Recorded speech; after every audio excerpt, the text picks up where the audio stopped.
सभी को जय मसीह की।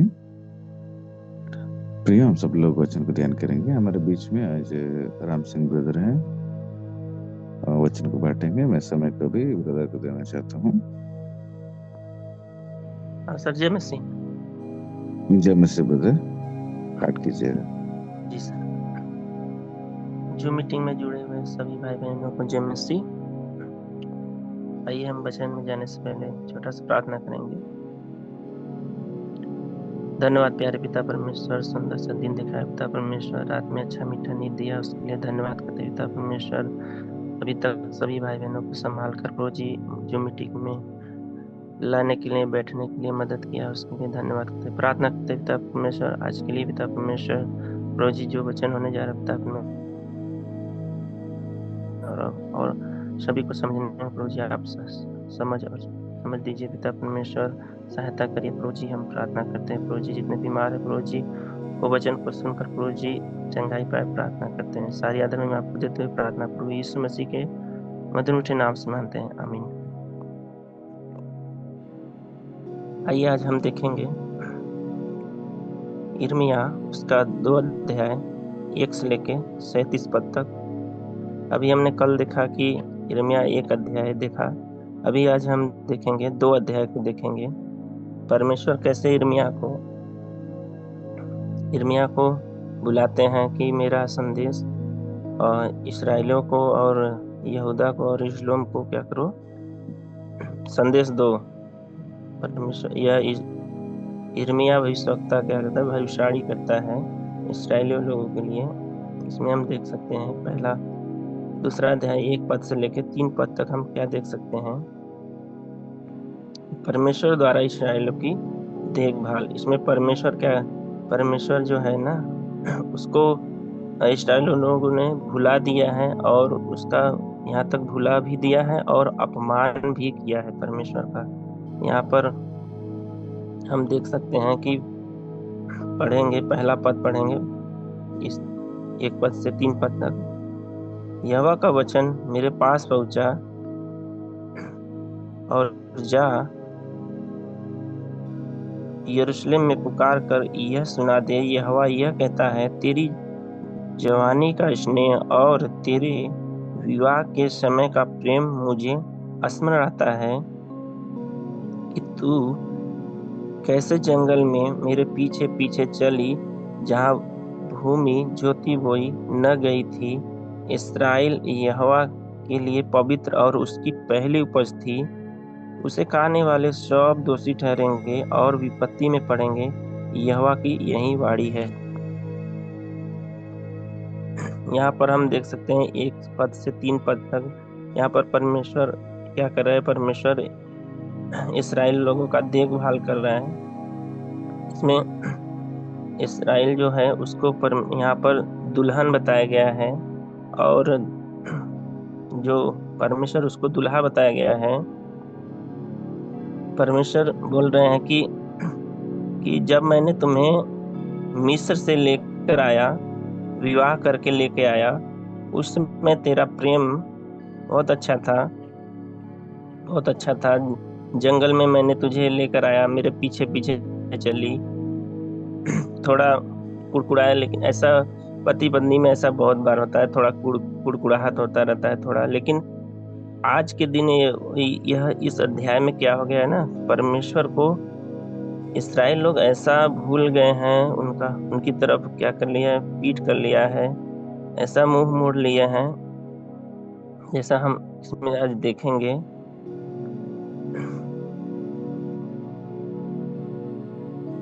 इसमें हम क्या परमेश्वर ने, इसराइल लोगों ने कैसे उन्होंने परमेश्वर से मुंह मोड़ लिया है, इसमें हम आज देखेंगे। दूसरा परमेश्वर इसमें कहते हैं, इसके कहने का मतलब है कि परमेश्वर तीसरे पद में हम क्या पढ़ेंगे कि इस्राएल यहोवा के लिए पवित्र और उसकी पहली उपज थी।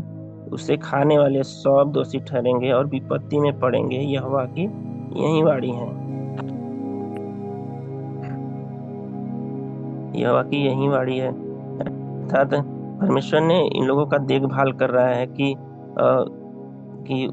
परमेश्वर ने इसराइलियों को मिस्र से बचा के लाया, देखभाल किया और संभाल के लाया और उनको एक नई उपजाऊ भूमि दिया, लेकिन उन लोगों ने क्या किया? परमेश्वर को भुला दिया। परमेश्वर को भुला दिया। परमेश्वर की ये जो इसराइल थे वो पहली उपज थी, उसमें बहुत सारा फल था, लेकिन जो जो उस फल को खाएगा तो परमेश्वर उसको क्या करता था? दंड करता था, उसको दोषी ठहराता था, उसको उसके ऊपर विपत्ति लाता था। इस प्रकार इसमें हम देख सकते हैं। लेकिन आज जो दुल्हन है वो क्या हो गई है? परमेश्वर हमारा वफादार है, दुल्हन क्या हो गया है?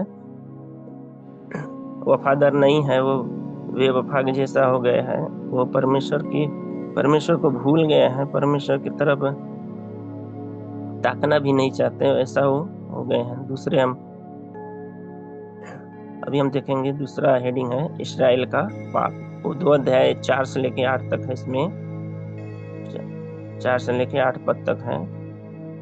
इसमें फिर परमेश्वर क्या कर रहे हैं कि हे याकूब के घराने, हे इस्राएल के घराने के कुलों के लोगों, यहोवा का वचन सुनो। यहोवा यूं कहता है, तुम्हारे पुरखाओं ने मुझसे कौन सी ऐसी कुटिलता पाई कि मुझ से दूर हट गए।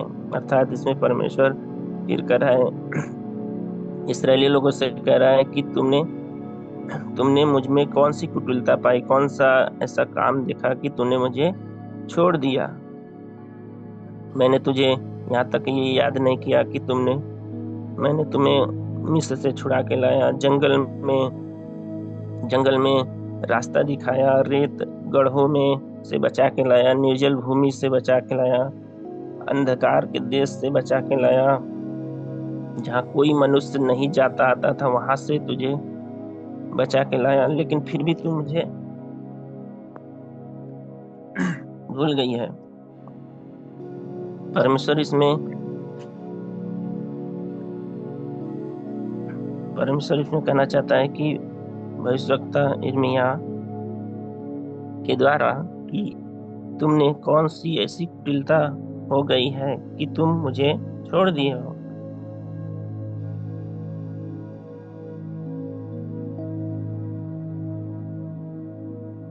छोड़ दिए हैं। नए नियम में हम भी यहाँ देख सकते हैं कि जब परमेश्वर ने जगत को बचाने के लिए अपने आप को क्या किया? अपने बेटे को कुर्बान कर दिया। यूहन्ना 3:16 में हम देख सकते हैं ना कि परमेश्वर ने जगत से ऐसा प्रेम किया कि उसने अपना इकलौता बेटा दे दिया, ताकि जो कोई इस पर विश्वास करे वो नाश न हो परंतु अनंत जीवन पाए।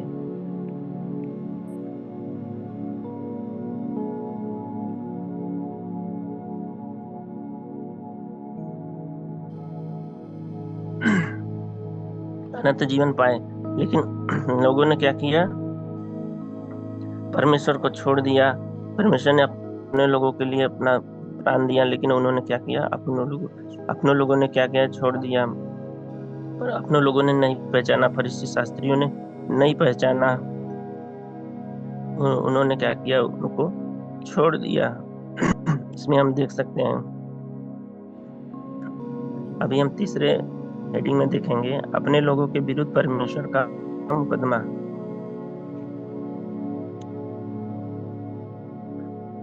परमेश्वर क्या कर रहा है कि मुकदमा जैसा एक पूछताछ कर रहा है लोगों से कि परमेश्वर कहता है कि हे इस्राएलियों से कह रहा है, वकील के जैसा पूछताछ कर रहा है कि तुमने मुझे क्यों छोड़ दिया? तुमने मुझे क्यों छोड़कर मूर्ति पूजा के पीछे चले गए?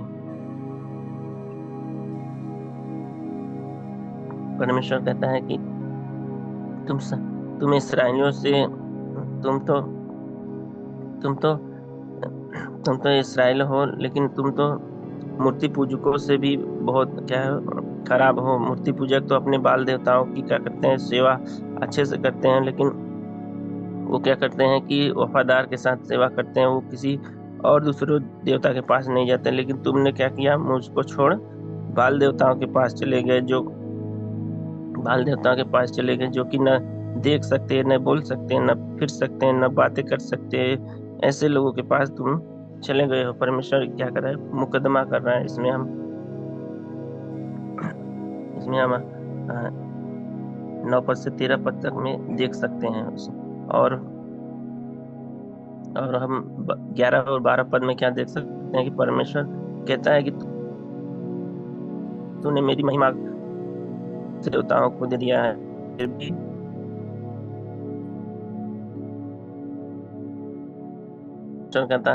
परमेश्वर कहता है कि ईश्वर की वाणी है। हम 13 में क्या देख सकते हैं कि इसराइलियों ने क्या किया, लोगों ने परमेश्वर के प्रति दो बुराइयां की। पहला तो उसने परमेश्वर की आज्ञाओं पर नहीं चला, दूसरा उसने क्या किया कि अपने मन का एक देवता बना लिया, जो कि वो अपने मन का काम करे और अपने मन का क्या करे, हर एक काम को करे। उन्होंने परमेश्वर के आज्ञाओं पर चलना उनको कठिन लगा, इसलिए उन्होंने क्या किया, दूसरे देवता को बना लिया। नए नियम में भी हम देख सकते हैं कि यीशु मसीह क्या है, हमारा क्या है, एक जल का सोता है। हम यहाँ पढ़ेंगे 13 में, क्योंकि मेरी प्रजा ने दो बुराइयां की है, उन्होंने मुझसे बहते जल के सोते को त्याग दिया है और उन्होंने हौद बना लिया है, वरन ऐसे हौद जो टूट गए हैं और जिनमें जल नहीं रह सकता। अर्थात परमेश्वर हमारा क्या है, जल के सोते को उन्होंने क्या किया है, त्याग दिया है। हमारा परमेश्वर क्या है, एक जल का सोता है। यूहन्ना 4 का हम देख सकते हैं कि यीशु ने यीशु ने उत्तर दिया कि यदि तू परमेश्वर के वरदान को जानती और यह भी जानती कि वह कौन है, तो तुझसे कहता तुझे पानी पिला, तो तू उससे मांगती और वह तुझे जीवन का जल देता। अर्थात जो यीशु के पास आएगा उसे किसी बात की कमी घटी नहीं होगी, फिर वह कभी प्यासा नहीं रहेगा। फिर भी उन्होंने क्या किया, परमेश्वर को छोड़ दिया। लेकिन जो यीशु के पास आएगा उसकी आज्ञाओं पर चलेगा, उसकी आज्ञाओं पर चलेगा और अपनी मनमानी जो करेगा वह क्या करेगा, वो क्या हो जाएगा, वह एक टूटा हुआ हौद है। अर्थात बर्तन उसका क्या है, उसके बर्तन जो है क्या है, टूटे हुए हैं। जो अपनी मनमानी करेगा उसका बर्तन क्या है, टूटा हुआ है। और जो परमेश्वर की आज्ञाओं पर चलेगा उसका वो एक बहता हुआ सोता बन जाएगा। यहाँ पर परमेश्वर कह रहा है इस्राएलियों को कि तुमने क्या किया है, बहते हुए जल के सोते को छोड़कर तुमने क्या हुआ, टूटा हुआ हौद बना लिया है। अर्थात अपने मनमानी किया है, अपने मन का काम किया है, तुमने एक टूटा हुआ हौद बना लिया है। अभी हम चौथा हेडिंग देखेंगे, इस्राएल के अविश्वास का परिणाम। यहाँ 2 अध्याय 14 से लेकर 19 पद तक हम देखेंगे। इसमें परमेश्वर इसराइल लोगों ने क्या किया है, परमेश्वर पर विश्वास नहीं किया है, परमेश्वर को छोड़ दिया है। परमेश्वर के महान कामों को उन्होंने क्या किया, भुला दिया है। इसमें इसराइल लोग क्या कर, परमेश्वर पर विश्वास करना छोड़ दिया है। इसराइल दूसरे पर क्या है, विश्वास किया है। इस कारण परमेश्वर भी उन्हें क्या किया है, छोड़ दिया है। यहाँ पर जो ईश्वर, जो परमेश्वर है, वह एक पति के रूप में है, और जो इसराइल है वो पत्नी के रूप में। पत्नी ने क्या किया, परमेश्वर को भुला दिया है। वो इसराइल को परमेश्वर ने एक फलदायक वृक्ष वृक्ष बनाया था, लेकिन उस वृक्ष का फल को कोई नहीं लूट पाता था। लेकिन आज क्या है, परमेश्वर ने उसे छोड़ दिया है। जो बाड़ा लगाया था, जो इसराइल के लिए एक बाड़ा लगाया था, परमेश्वर ने बाड़ा को हटा लिया है। इस कारण जो जंगली जानवर है, जो शत्रु है, वो लोग क्या कर रहे हैं, उस पर आक्रमण कर रहे हैं और उसको लूट रहे हैं। क्योंकि उन्होंने परमेश्वर पर अविश्वास किया। अविश्वास के कारण उनका बुरा परिणाम हो रहा है। इसमें हम देख सकते हैं वो लोग क्या है, जंगली जानवरों की तरह जंगली जानवरों की तरह शेर की नाई उनको फाड़कर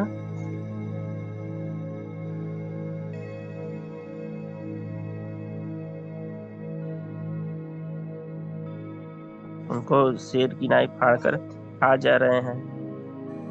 इसी प्रकार हम नए नियम में हम देख सकते हैं कि क्या है कि इसराइलियों ने पहले क्या किया, घमंड किया अपने आप पर, घमंड किया। फिर उसके बाद इसराइलियों ने क्या किया, मसीहा को अस्वीकार कर दिया। फिर तीसरा हम क्या देख सकते हैं कि जब इसराइल ने मसीहा को अस्वीकार कर दिया तो मसीहा मसीहा भी अपने राज्य में इसराइल लोगों को बाहर निकाल दिया।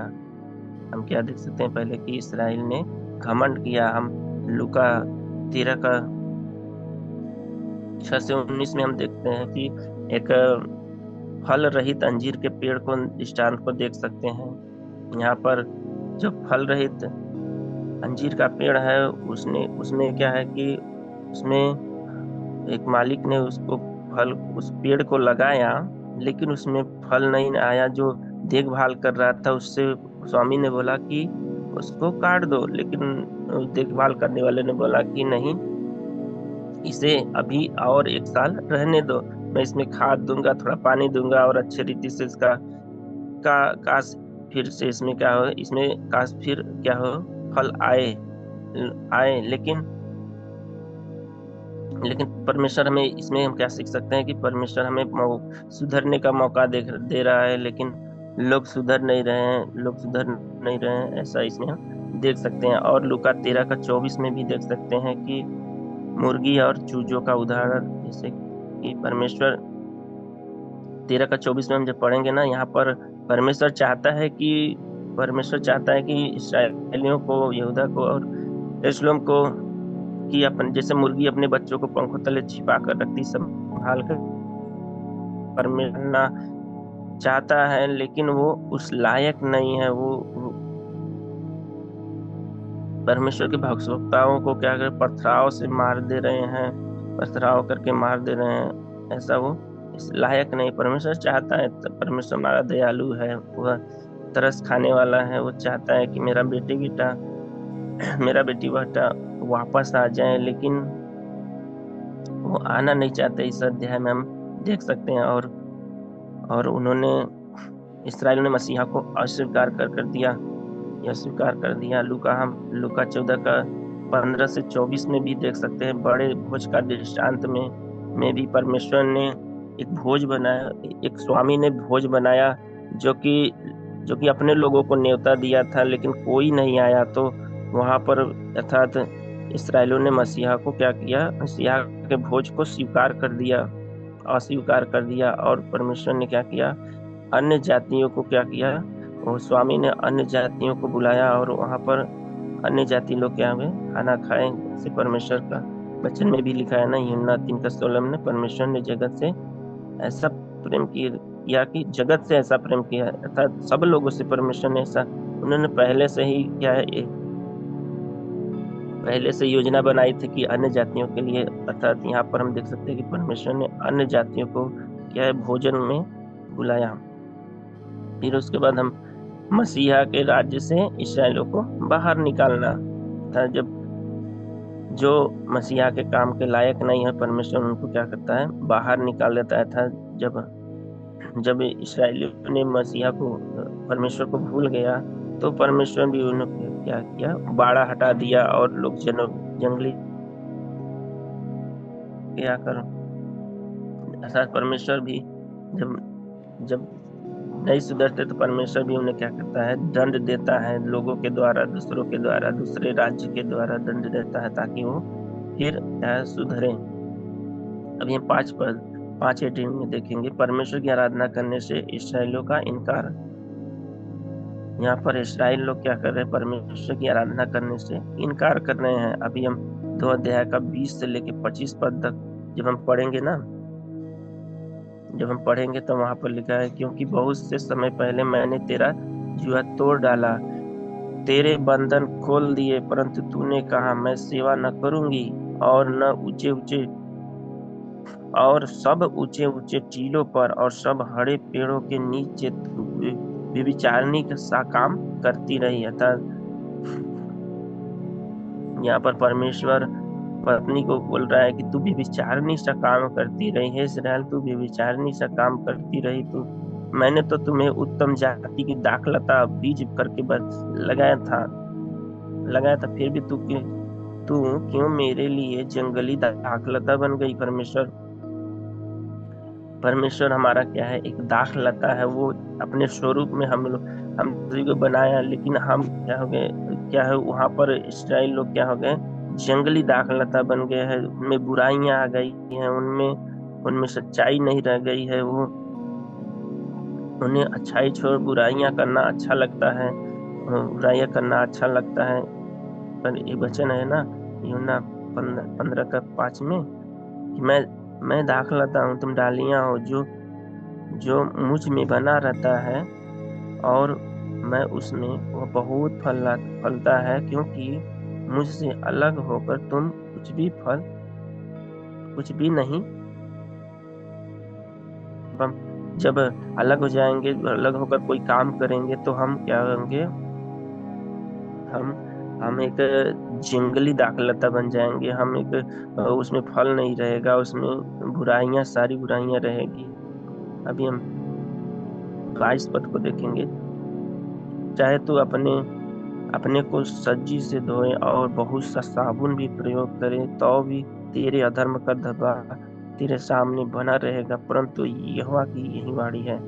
अर्थात इसमें हम क्या समझ सकते हैं कि परमेश्वर कह रहा है कि तू चाहे जितना भी साबुन लगाकर धोए अपने दाग को, फिर भी तेरा धब्बा नहीं छूटेगा, नहीं छूटेगा। जब तक हम परमेश्वर को उद्धारकर्ता के रूप में मान नहीं लेंगे और अपने पापों का क्षमा नहीं मांगेंगे, तब तक प्रभु अपने लहू से हमें क्या करना है, शुद्ध नहीं करेगा। हम चाहे जितना भी क्या करें, साबुन लगा के धोए कि पाप धुल जाए या दाग धुल जाए, नहीं धुलेगा।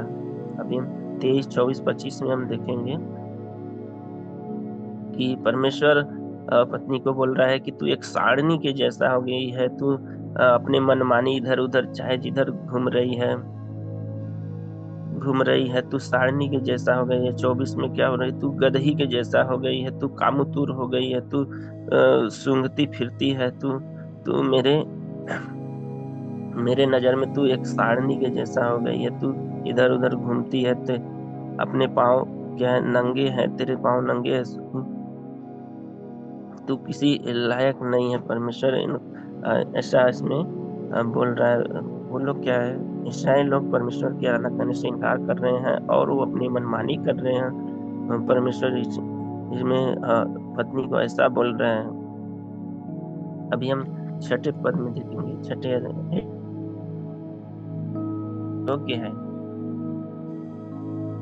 2 अध्याय, उसका 26 से लेकर 37 पद तक हम देखेंगे। अर्थात इसमें क्या परमेश्वर बोल रहा है कि चोर जैसे चोर पकड़े जाने पर लज्जित होता है, वैसे ही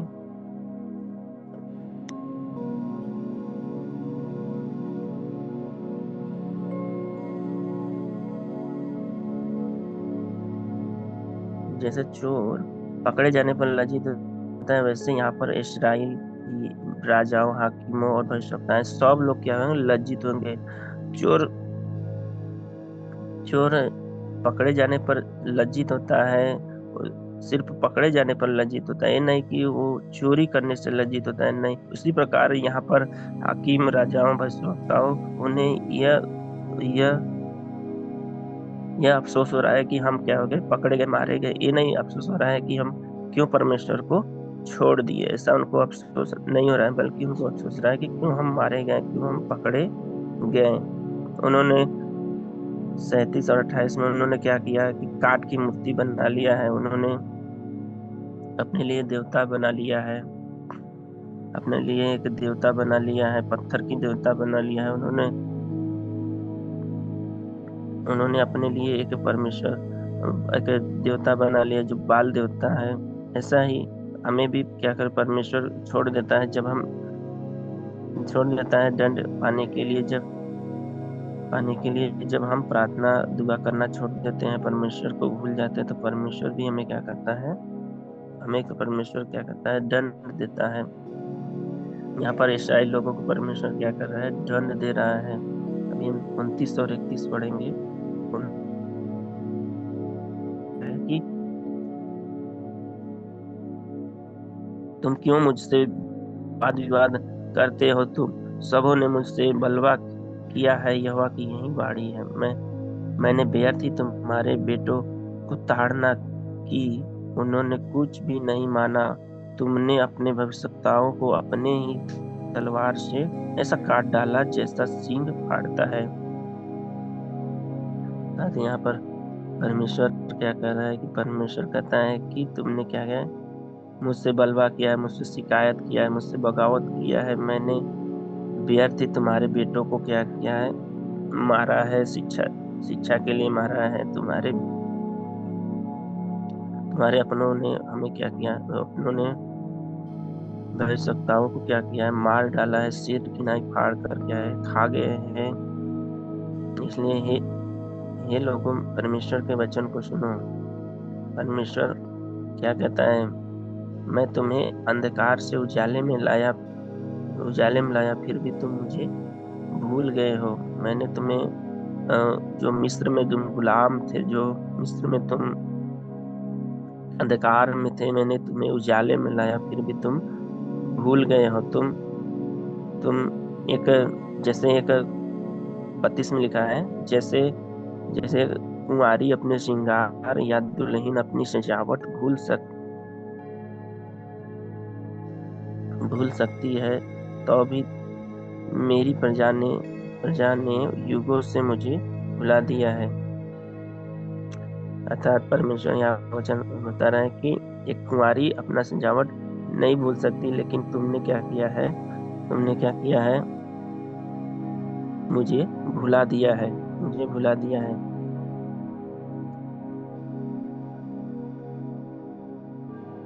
देखेंगे इसमें क्या है कि तुमने क्या किया है, अपने हाथों से निर्दोष लोगों का क्या है, हत्या किया है। तुमने अपने हाथ अर्थात हे पत्नी, तेरे घाघरे में क्या है, दाग लगे हैं। तेरे घाघरे में तेरे दाग लगे हैं। वो दाग क्या है, किसके दाग है? जो निर्दोष हैं, जो निर्दोष है, उनके तुमने क्या किया है, होम कर दिया है। तुमने ऐसा काम कर दिया है जो कि तुमसे पहले पूजा करते थे, तुमने उससे भी घिनौना काम किया है। इसलिए तुम्हें मैं दंड देने के लिए जा रहा हूँ। यूहन्ना भजन संहिता उसका 6 का 38 में लिखा है ना, उन्होंने निर्दोष बेटे बेटियों का लहू बहाया, जिन्हें उन्होंने कनान की मूर्तियों पर बलि किया। इसलिए देश खून से अपवित्र हो गया। अर्थात परमेश्वर यहाँ पे कह रहा है कि तुमने तुमने ऐसे घिनौने काम किए हैं, जिससे मैं तुमको जा रहा हूँ, दंड देने के लिए जा रहा हूँ। उन्होंने क्या किया, उन्होंने असुरियों से लज्जित हुआ, और आज मिस्रियों से उन्होंने हाथ मिलाया है, और उनसे भी वो उन पर भरोसा किया है। आज उनसे भी वो लज्जित होंगे। परमेश्वर इसमें कह रहा है, परमेश्वर कह रहा है, उन्होंने किस पर भरोसा कर रहा है, मिस्र लोगों पर भरोसा कर रहा है। लेकिन हमें किस पर भरोसा करना चाहिए? परमेश्वर पर भरोसा करना चाहिए। परमेश्वर हमारा सच्चा परमेश्वर है। नीति वचन उसका 3 का 5 से 6 में लिखा है ना कि हम परमेश्वर पर भरोसा रखें। हमें किसी मनुष्य या अपने आप पर भरोसा न रखें। परमेश्वर के समझ की सहारा लेना चाहिए। यहीं पर वचन खत्म होता है। अगले समय अपने सर जी को देंगे। जय मसीह।